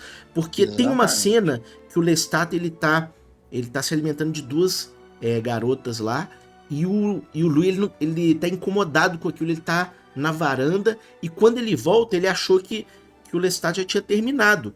E o Louis, ele fala, ele fica incomodado, tipo assim, ela tá viva, mas ali você vê no diálogo, né, ele tá incomodado porque o Lestat não matou ela ainda. Então, assim, ele não queria matar, mas ele, ao mesmo tempo, não queria ver ela viva ali naquela situação de sofrimento. É como, finaliza isso logo. Aí o Lestat, não, finaliza você, tipo, provocando ele, né? E isso ao longo, ele vai ficando cada vez mais frio. Essa culpa, no final ali, na hora que o Louis, na hora que a Cláudia força o Louis a transformar, acho que é Madeleine, né, o nome da personagem. Na hora que ele transforma ela, ele fala, ali morreu a última coisa minha que era humano. E eu acho que a culpa se transformou no vestígio de remorso, que é como se fosse as últimas sombras, os últimos reflexos de sombra do que por um dia ele exemplo, já foi humano. Eu, por exemplo, acho que o Armand não teria aquela mesma reação com o Louis do final do filme, ou do início, né? Com o Louis da Era Moderna. Porque ali já é um Louis que já passou por séculos. Já é um Louis muito mais frio, muito mais calculista. Ele já não tem mais a mesma humanidade. É igual eu falei, pra mim o conceito da humanidade em Vampiro, né, e também é o conceito de humanidade aqui nesse filme, é que uma vez que você se torna vampiro, você só vai perdendo. É uma coisa que você mantém aquilo que você tinha, mas vai sendo erodido à medida que você vai sendo obrigado a cometer as atrocidades. O que eu tô querendo tirar de vocês, eu entendi. É o que é a humanidade? O que é esse conceito de humanidade? É uma o que soma é ser de humano? muitas Porque coisas. Pois É é, uma exato. soma de muitas Aí é que tá coisas. meu ponto. Aí é que tá meu ponto. Porque quando vocês falam vazio, pra mim significa o seguinte. E é que eu não tô concordando, discordando, não. É o que eu tô querendo entender. Vazio, pra mim, é o vazio completo de qualquer tipo de sentimento. Certo? Porque quando você fala num lado negro, sobre assassinato, escárnio, ser uma pessoa ruim, humanos também são ruins. Mas tá? isso é ser Mas eu humano acho também. que a humanidade. Mas a humanidade. Exato. Então é isso que eu queria que vocês trouxeram. Assim. Qual que seria essa definição? A humanidade, eu acho que ela é tratada ali como as virtudes do ser humano. Quando a gente fala, por exemplo, direitos humanos, a gente não está falando do direito de ser mal. A gente está falando dos direitos que a gente considera que são direitos, né, que as pessoas humanas, né, são direitos humanitários. Quando a gente fala uma atitude humana é uma atitude o quê? De compaixão, uma atitude boa. Não é puxando no sentido de é o que o ser humano é capaz ou não, é o que o ser humano possui, traz uma conotação virtuosa.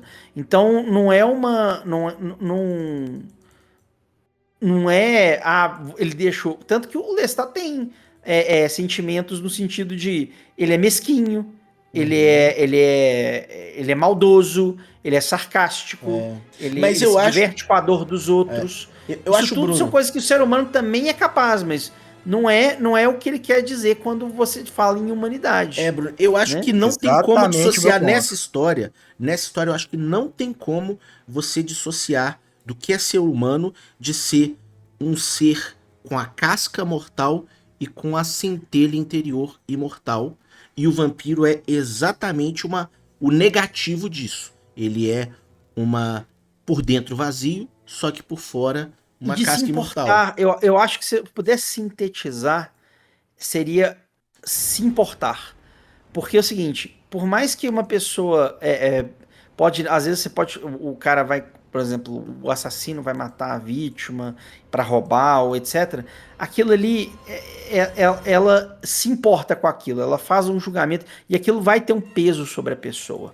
Menor ou maior, depende muito da moral, mas ainda assim tem um peso. Inclusive, quando confrontada com isso, né? Se você pegasse e você vê que muitos, exceto as pessoas que são completamente psicopatas, né? Tem reais desvios psicológicos e etc. Que exatamente a psicopatia é esse distanciamento do se importar, né? É a pessoa que não se importa absolutamente com qualquer atrocidade que ela fez. Então, elas se importam. Então, o vampiro já não se importa. Ele começa a não se importar, entendeu? Ele vai erodir esse cinto. Por isso que, tipo assim, ali é só mais uma alimentação, é só mais uma vida que ele tirou para se alimentar. Ele vai perdendo essa capacidade e ele nunca recupera. Se você virar pro vampiro, mas você matou milhões de pessoas. Para ele é irrelevante. Eu acho que é a Você tá energia entendendo? da vida. E o Armand, ele trata isso como a tragédia do século, né? O dilema do Louis. Que ele fala assim: sabia que poucos vampiros têm energia para a imortalidade? Logo morrem por sua própria vontade. O mundo muda, nós não. E ele fala que é aí que tá a ironia, né? Então, assim, o vampiro, ele não tem mais a possibilidade de Isso. acrescentar coisas boas para ele. Ele só vai esvaindo toda a energia vital dele até ele se tornar já se tornar morto, né? Como o Louis decretou que o Armand e todos aqueles vampiros lá no teatro dos vampiros, eles eram todos completamente vazios, né? Então, eu acho que é Por isso eu que acho que é acontece com importante todos. pontuar isso tudo.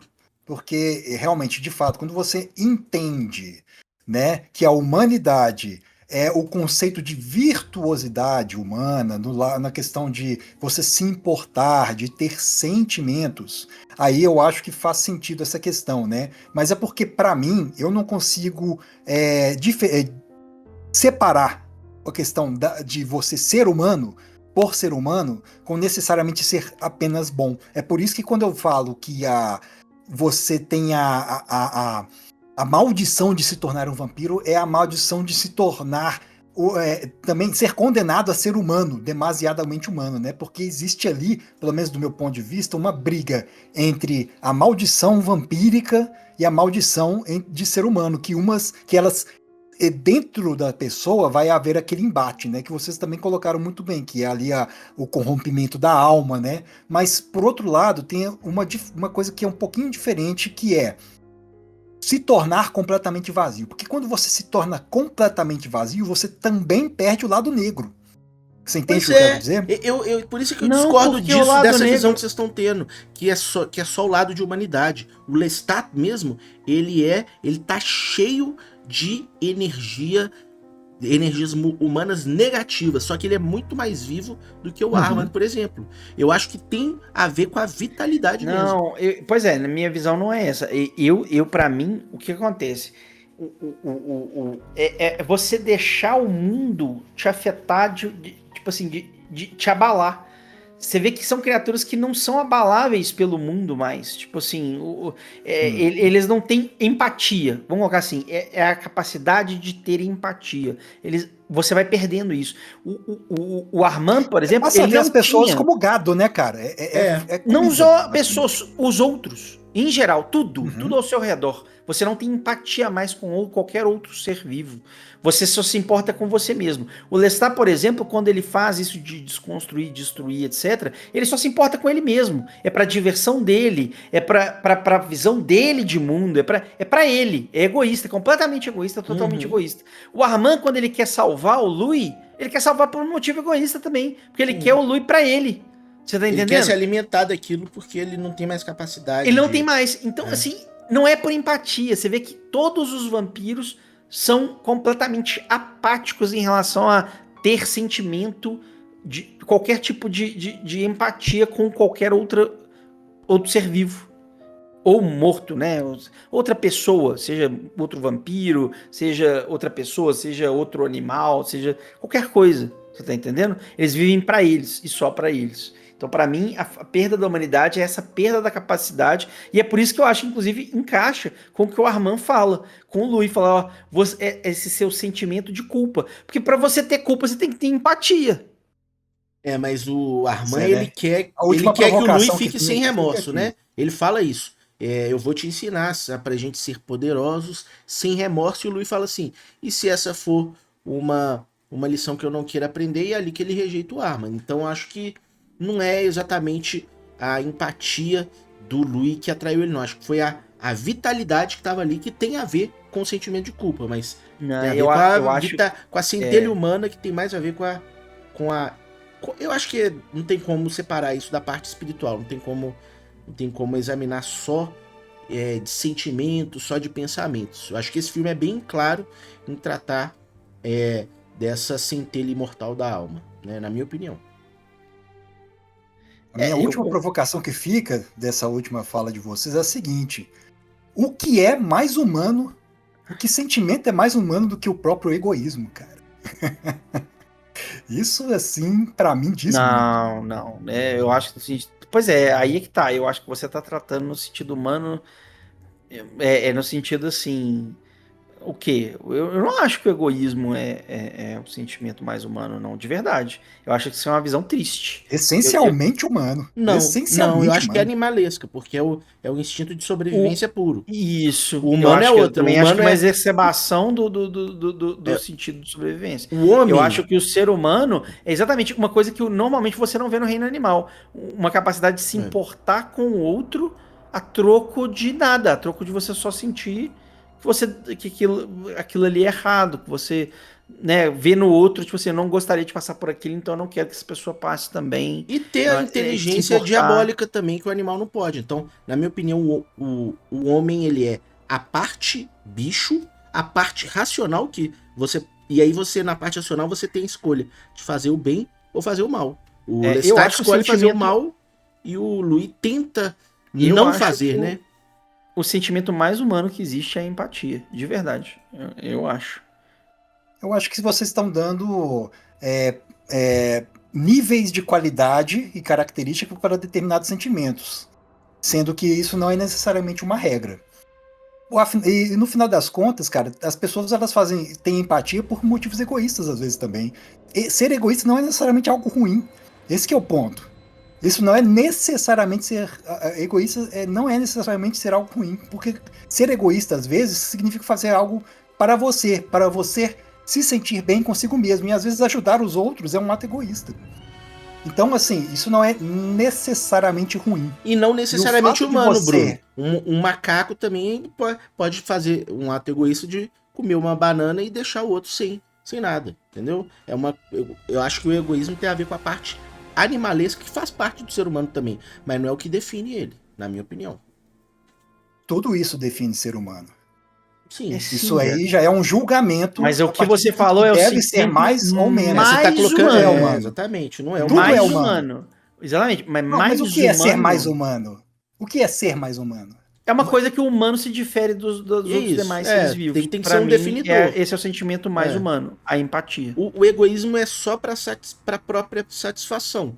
E, e isso o animal ele tem também. Então não é a coisa mais humana como você colocou. Eu discordo da sua opinião. Eu acho que a gente não conseguiu encontrar ainda um definidor assim matador, mas eu não acho que é o egoísmo, né? Eu acho que tem Não, mas é porque outra coisa a ver. exatamente isso que eu queria trazer essa discussão, porque eu acho sensacional. Eu acho essa discussão Claro. sensacional, porque é, eu vejo sim no mundo animal empatia, sabe? Eu entendo o que vocês querem dizer, que vocês poderiam colocar determinadas virtudes acima de outras, né? Essa discussão ética, moral, eu acho que ela é importante.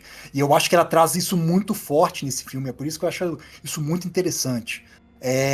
E eu entendi o que vocês estão querendo dizer, então, que existem determinadas virtudes ou atitudes que diferenciam a humanidade dos animais. Então, se eu traçasse um paralelo, eu poderia também trazer esse mesmo paralelo para o que é ser vampiro. Existem determinadas qualidades humanas que são mais humanas do que que te diferenciam tanto do animal quanto dessa maldição vampiresca que a gente está botando como paralelo para Isso, pra mim bestas, no digamos, filme, coisas para mim no filme é bestiais. exatamente a maldição é que você perde essa É. virtude que diferencia você. Você se torna um monstro, um É um predador. predador, exatamente isso que eu tava pensando. A essência do vampiro é se tornar puramente um predador no final, né? Claro que você tem o processo, que é onde que ele vai Claro, perder nessa humanidade, claro. mas o caminho final é se tornar meramente um predador, nada Porque além você disso. pensa, à medida que ele vai passando, ele vai erodindo. É, Pelo menos fica muito mais muito claro. Você vai perdendo esse resquício.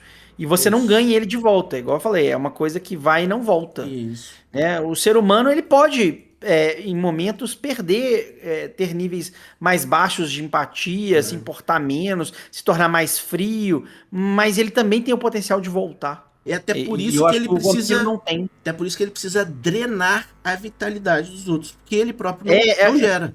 exatamente. Inclusive, eu acho que isso deve fazer parte, mas eu acho que isso é parte do simbolismo, né? Sim, Sugar o sangue é sugar a humanidade, a a vitalidade. É. vitalidade. Isso.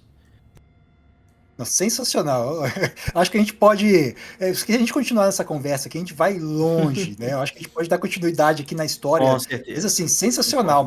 Eu acho que a gente conseguiu também delinear melhor o centro aqui da história do Entrevista com o Vampiro, que é, para mim, pelo menos, o ponto da questão e que realmente define o filme com a profundidade filosófica dele. Eu Isso. acho essa discussão simplesmente sensacional.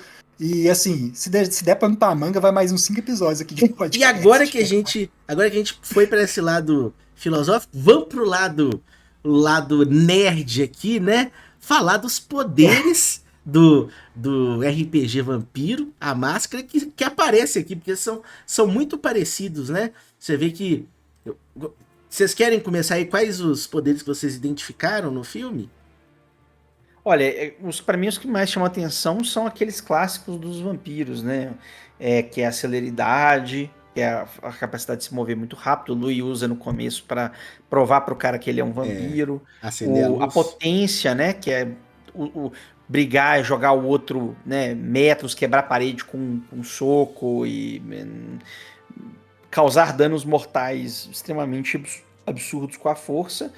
E a capacidade, né? Alguns outros, por exemplo, auspícios, né? Que era a capacidade de você meio que fazer sua mente mesclar com a outra, uma forma de lemente, E também telepatia, E etc. não só a mente, como uma Presença, percepção do né? ambiente diferente, né? O Louis mesmo, quando ele E volta mais na modernidade, ele fala assim, eu senti um cheiro de morte. Não é que ele sentiu um odor, ele sentiu, acho que uma coisa meio fantasmagórica, assim, que lembrava ele do Lestat, né? sim. É verdade, é verdade. O cheiro da morte, né? É, E por último, o que me chamou a atenção é essa presença, né? Que é essa capacidade de meio que encantar os mortais. O Lestat usa muito Cassano, né? É possível que ele era o cara mais bonito do planeta, ou mais. Ele era um cara que usava. O próprio vampiro tem uma beleza, né? Uma beleza. Como se fosse uma beleza sobrenatural sobre ele, uma coisa que atrai a Encantamento, né? Uma presa. presença. é. Não, e eles Então fazem esses são os aquele. que eu consigo Eles, ver melhor. eles fazem aquele gesto com a mão, aquele gesto de colocando sal também, ou jogando pó de pirim-pim-pim assim, só estica a pessoa cai desacordada, né? Acontece algumas vezes aí. E tem aquela cena que é fenomenal, uma hora que a Cláudia tá nervosa, quando ela descobre o que se tornou com ela, que acho que ela rasga com uma tesoura a bochecha do Lestat e regenera ela na hora, né? E ela também tenta cortar o cabelo dela, né? Pra mudar a aparência e não consegue. Sim, mas acho que o poder de regenerar ali era o único do Lestat. Tanto que ele falou que esse poder só ele tinha, que ele nem ia ensinar pros outros. Que acho que é bem típico de um poder dos Ventrui, né? Que é o Fortitude, né? Seria uma espécie de fortitude. O Vampiro à Máscara tem uns poderes também que são meio que inerentes, todo mundo pode consumir no sangue, né? Usando o sangue que você tem no corpo. Regenerar um deles.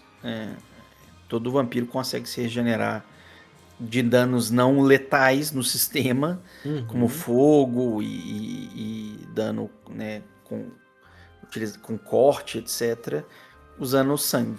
Inclusive o Lestat ele era tão poderoso que ele chega a falar pro Louis e depois fica claro nessa cena da Cláudia que os dois não eram capazes de ferir ele, né? Até ela ter feito aquele estratagema diabólico, né? Levou...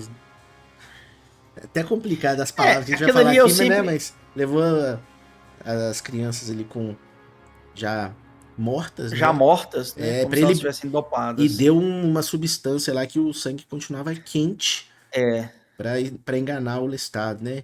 Fantástico, e ainda ele retornando do pântano com a pele toda reptiliana, assim. O Lestat tinha fortitude 100% certeza, sem dúvida. Ele era muito Não, cara, resistente. uma das melhores cenas do filme, pra mim, né, é exatamente essa parte da, entre aspas, morte do Lestat, cara. E a fala que ele tem depois, né? Ah, meu Deus, quando ele volta, ainda, meu Deus, mas como que você conseguiu voltar? Ele pergunte aos crocodilos. Cara, muito isso bom. É sensacional, cara. Muito Porque bom. ele também tem essa questão de escolher sempre aristocratas para se alimentar, né? Então, assim. Pra ele foi um custo muito alto, cara, né? Altíssimo, né? Altíssimo. E ele começa a ter feições mais monstruosas mesmo, né? Vocês repararam nisso? Ele fica meio com a pele meio esverdeada e tal. Um jeitão de crocodilo, né? Muito bom, cara. É muito incrível. Então, assim, eu acho que também tem a questão também, né? Quando ele fala que você e o Louis não poderiam me vencer. Primeiro que o Lestat é meio megalomaníaco, né? Não necessariamente verdade. Segundo, que tem a questão também que o Lestat é muito mais velho do que eles dois. Então ele é um vampiro 1000 vezes mais experiente que qualquer um dos dois, né? Fica complicado. A gente sabe, pelo menos isso é uma outra coisa que você pode traçar um paralelo com entrevista com o Vampiro à Máscara. No Vampiro à Máscara também, quanto mais velho o vampiro mais forte ele é. Ele fala com o passar do tempo nós vamos ficando mais poderosos, né? Exato, exatamente. E também tem aquele poder, acho que é obscurecer, né? Que muitas vezes o cara tá... O vampiro, ele tá... Não tá aparecendo e ele aparece do nada, assim, né? Então tava no... Eu sempre levei isso no filme mais como um produto da celeridade, né? Da velocidade do vampiro. Eu não sei se eu consigo ver um momento que realmente uso esse ofuscate, não. Porque o ofuscate no Vampiro à Máscara, se eu me lembro da forma correta, e aí, ouvinte, se você é um especialista em Vampiro à Máscara, nos corrija, por favor, tá? Sempre estaremos muito felizes de ver o feedback de vocês, as críticas, os elogios, todos eles, toda a interação que você quiser ter com a gente, sempre é muito bem-vinda. Mas se eu me lembro bem, o ofuscar é realmente, literalmente, se tornar invisível, né? É você não ser visto, inclusive por outros vampiros.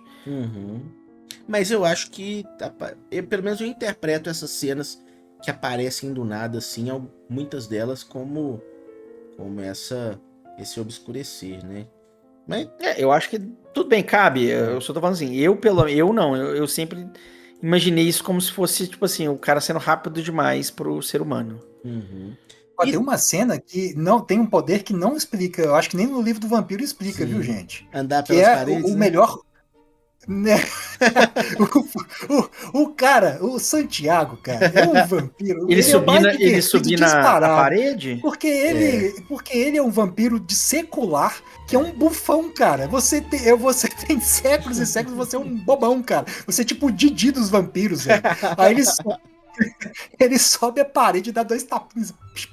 É muito boa aquela cena, cara. Qual é aquele poder? Tem um poder desse no Eu Vampira não Máscara? consegui achar, mas no Castlevania, o Alucard, ele tem um poder que ele reverte a gravidade e ele não anda no teto não, mas ele cola no teto, entendeu? Tipo, ele tá no chão aqui e de repente ele fica de cabeça Eu pra acho que baixo você no teto. poderia colocar ali como uma espécie de potência, né, melhorada. Às vezes ele, não sei, utiliza os Não músculos para sei. se firmar. É. Não é explicável. Não. Não é explicável. Eu Não não- tem uma correlação direta. É. Ah, não. O Santiago é o Didi Mocó dos. É o seguinte, o Santiago foi mordido por uma aranha radioativa, galera. Isso, isso. E aí O ele tio ganhou. Ben virou pra ele e falou: com grandes poderes e grandes responsabilidades. Ele resolveu ser um bufão, entendeu? Mas assim, é porque ele tem essa coisa da teatralidade, mas aquela parte, depois que o Sim, Armand sim. convida eles Sim, pra não. conhecerem, Ele não é é um uma- bufão de verdade, não. é uma Ele cena assim perturbadora até dele. é perturbado, É porque- ele é irônico, é Porque diferente. ali naquela cena, no teatro, tipo, tem uma plateia que não sabe que eles são vampiros, mas eles são vampiros, estão fingindo que são humanos que estão interpretando vampiros da peça. E aparece uma mulher Brilhante, ali que cara, não era brilhante. atriz, mas todo mundo fala assim, nossa, que atriz fantástica, parece até real, não é porque é. Não, eu É. acho que todo mundo da plateia era vampiro, tá? Não era não. Eu acho que era um teatro para Não, vampiros, sim, não, senhor. eu acho que era seres Ó, humanos eu mesmo. nunca tinha pensado nisso, mas eu acho que eu concordo com o Vitor nessa, viu, Rossi? seres A humanos. Eu impressão acho que que me não. deu é que eram humanos. Eu acho que aí é que Eu tá o acho que ponto não. mais diabólico. Não era de vampiros. Exatamente. A plateia não era não. Só os atores Eu acho lá. que a plateia era assim. Inclusive, na hora que a mulher levanta, me leve, senhor vampiro. Eu acho que ela era vampira também. Não, é uma mulher que tá achando que ele é um ator fantástico. É a mulher apaixonada pelo Edward, bem. pelo ator do Crepúsculo lá. Ué. Eu acho que a gente pode ir na Wikipédia e dar uma olhada nisso depois do episódio. Mas eu Isso, acho. a Wikipédia é a definidora, É a né? definidora. A gente sabe. entendi. Mas eu Aquele acho. que transmite todas as verdades. Atualmente utilizada no sistema legal brasileiro, eu acho que nós deveríamos, né, ir lá e dar uma olhada. Até pra porque, ver Rossi, se... nesse filme a maquiagem é muito bem feita. Todo mundo que é vampiro fica com as veias meio azuladas marcadas. E na plateia dá pra ver claramente todo mundo tem pele rosada, como se fosse ser humano mesmo. Você tá enganado eu nisso aí, Rossi. Eu acho que não. Tudo bem. Eu acho que são essa, todos vampiros. essa aí é uma. Inclusive, eu vou uma reassistir. teoria, mas- Eu vou reassistir porque eu tenho quase certeza que, pela fala do Armand, dá a entender que são todos vampiros. Inclusive a plateia. Que é os vampiros se fingindo de humanos, ou seja, tanto no palco quanto na plateia. Não, São, é tipo só assim, no palco. tentando. Ah, pois é. É porque tinha Eu uma. discordo. É só no- eu acho que é mais. Vamos colocar aqui que são duas teorias separadas. Eu acho que é muito mais sensacional se a plateia for humana. Com certeza. Eu acho, com na verdade, certeza. se a plateia fosse vampírica, Sim. Mas eu acho que menos familiar. interessante. Eu não sei, pois é, mas eu acho que seria muito mais perigoso também para os vampiros se eles realmente têm aquele código que o Armand fala de não se mostrar e etc. Que é confirmado em outras sequências da obra, né?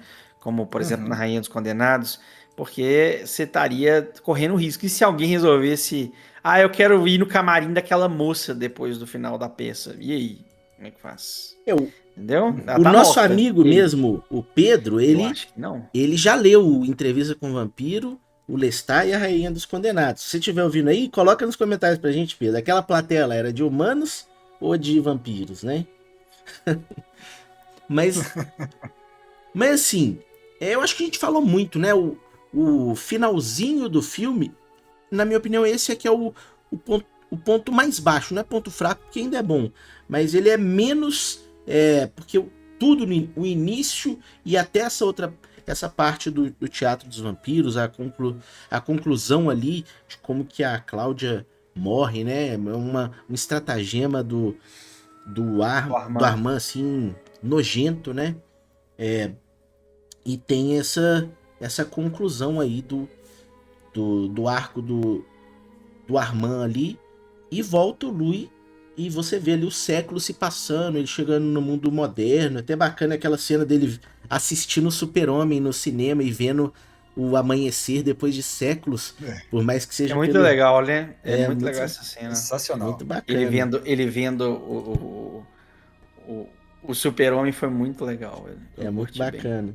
E esse encontro final aí com o Lestat, né? Mas assim, termina com uma energia mais baixa, assim, talvez até fazendo um paralelo com a energia que vai se esvaindo do Louis, né? Mas isso aí é sua opinião. Eu acho que termina tão bem quanto começou. É, Eu não senti Concordo. nenhum declínio, não. Também senti declínio, não, cara. Muito pelo contrário, termina com a vivacidade de Lestat, cara. Isso, quando eu tava assistindo pela primeira vez, eu nunca esperava que o Lestat ia surgir atrás do Christian Slater, do repórter, dar a mordidinha e falar, então, vou te fazer a... Foi uma reviravolta que eu essa não cena esperava. final é muito boa, muito legal.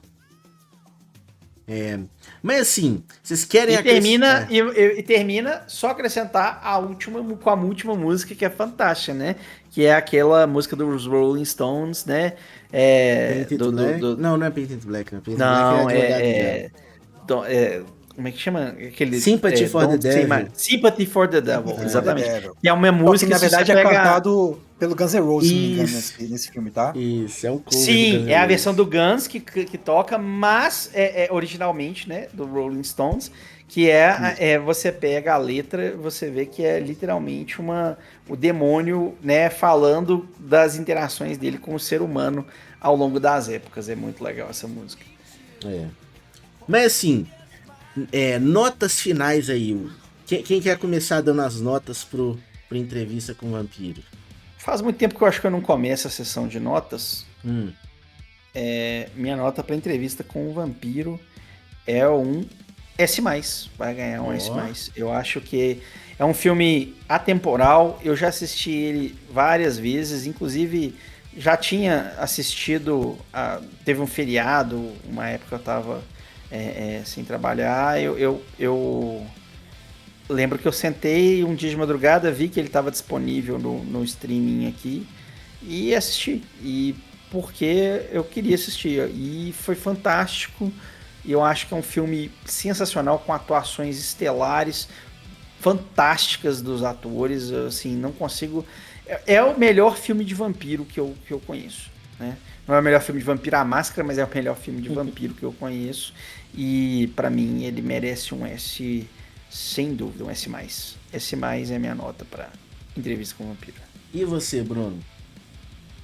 Relembrando mais uma vez aos nossos caros ouvintes o ranking de notas do Torneio das Trevas de Yu Yu Hakusho, certo? Isso. Ranking, as notas vão da letra E até a letra A e depois saltam para a letra S, então a letra S é o ranking com a maior nota. Isso. E a pior é a letra E, certo? Então só fazendo esse lembrete aí para os nossos ouvintes. E eu vou ter que concordar com o Rossi, né? Primeiro que, assim, o que me incomoda no filme é o tamanho dele, né? E é engraçado, né? Só Menos, 2 horas. é o tamanho deles pra menos, né? Você queria que fosse É, mais. exatamente, porque e é engraçado que é uma tendência que a gente vê nos filmes mais modernos. Agora, quando a gente fala de filme de 2 horas, é um filme pequeno. Na nossa época, na minha época, filme de 2 horas era um filme grande, cara. Eu não sei se vocês concordam comigo, Sim. mas pra época era um filme grande. Agora, assim, você vai pro cinema, você fica 3 horas assistindo um filme tranquilamente, 2 horas e meia, né? Então, assim, eu acho que é um filme que caberia mais tempo. Fica com aquele gostinho de quero mais. E é um filme que tem clima, cara. Um filme que a música é Início ao sensacional. O cenário vitoriano no começo, ao moderno, é sensacional. Cara, é um filmaço com atuações brilhantes. Cara, Tom Cruise nesse filme está brilhante. O Lestat, assim, eu não tenho mais o que dizer. É um filme que, se você, cara ouvinte, ainda não parou aqui no meio desse episódio e foi assistir, pelo amor de Deus, você vai assistir depois que você terminar de escutar esse nosso episódio, né? Porque vale a pena demais. Então, merece sim um S+, eu vou concordar com o Rossi, é um dos melhores filmes que eu já assisti, não só de vampiro, né? E ele pode ser... Eu não sei se ele chegou a concorrer ao Oscar, isso aí eu já não vou saber, mas que sim, ele tem todos os elementos ali para ser um filme memorável, e de fato o é. E eu só fazer um parênteses, Vitor, desculpa, né, antes de você dar sua nota.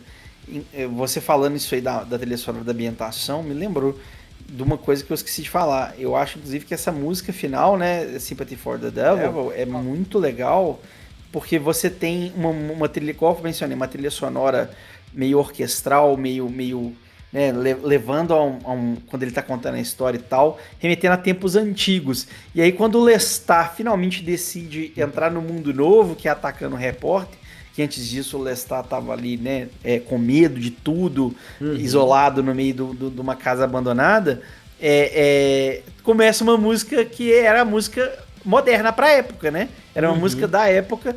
Então, tipo assim, tempos modernos, olha do vampiro moderno. Muito bom, cara. Sensacional. É Mas fantástico. desculpa aí, Vitor, manda bala. É fantástico esse filme de 1994, Bruno. Olha só.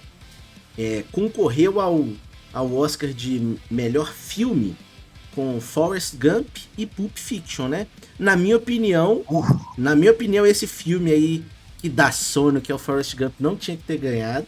Eu acho que o Entrevista com o Vampiro estaria na frente dele, mas o Pulp Fiction eu acho que seria o que mereceria mais o Oscar de melhor filme. Agora, de melhor ator e de melhor ator coadjuvante, pra mim, tinha que ser Brad Pitt e Tom Cruise, porque eu acho fantástico e é um absurdo eles nem terem sido indicados. Então, assim, eu acho um absurdo isso, né? O filme acho que chegou a ser indicado de trilha sonora, mas aí numa categoria que não tinha como ganhar, que era do Rei Leão, que é fantástico, né? Então, assim, mas eu acho que acho melhor. Eu acho a dele melhor. Eu acho que eles deveriam ter ganho. Eu prefiro a do Hans Zimmer de Rei Leão. Mas na de ator e ator coadjuvante, pra mim, não tem discussão. Tinha que ter sido o Brad Pitt e o Tom Cruise nesse ano de 94, né? Então, assim, pra mim esse é um filme fantástico. Também é o melhor filme de vampiro que eu já assisti. Ambientação. A outra coisa que é fenomenal nesse filme é o pacing, cara. Esse é um filme... as gerações novas, elas não conseguem assistir filmes com esse pacing mais lento, que o filme toma o tempo pra te contar a história, né? E é muito agradável, é um filme muito agradável de ver, por mais que tenham cenas de terror, mas o tempo que ele vai ali ambientando todas as cenas é muito bem feito, né? Então, pra mim, é um filme rank S, né? Pra mim, essa é a nota... também o melhor filme de vampiro que eu já assisti, né? Aí um notaço, né? S+, S+, e S. Fantástico o filme, né? Considerações finais? Cara, foi um prazer estar aqui gravando esse episódio para nossa sexta-feira 13. Espero que vocês, ouvintes, tenham gostado tanto quanto nós gostamos de falar desse tema. Nós que somos especialistas em bosta nenhuma, ficamos muito felizes aqui em dar nossa opinião sobre questões psicológicas, da psique, da alma humana. Mas, cara, foi fantástico fazer essa jornada com vocês, meus amigos Bruno e Vitor. Espero que nosso ouvinte goste de escutar tanto quanto foi gostoso de gravar esse episódio. E muito cuidado, olha debaixo da cama aí na sexta-feira 13, vê se não tem um vampiro aí te esperando para fazer uma proposta que ele nunca foi oportunizada para ele antes aí. Cuidado com o Lestat. Tá certo? Aquele abraço, um ótimo fim de semana e tudo de bom para vocês, meus ouvintes. Até mais. É isso aí, galera. Uma terrível noite escura e chuvosa à luz de velas para vocês. E fica então a última pergunta daqui dos especialistas de merda nenhuma. Fomos condenados a sermos humanos ou a sermos monstros? Certo? Vingadores, muitíssimo obrigado por você, Vitor. Muitíssimo obrigado também por você, Rafael Rossi. Os ecos do passado que atravessam as eras e ecoam nos tímpanos dos ouvintes aí no futuro. Aquele abraço.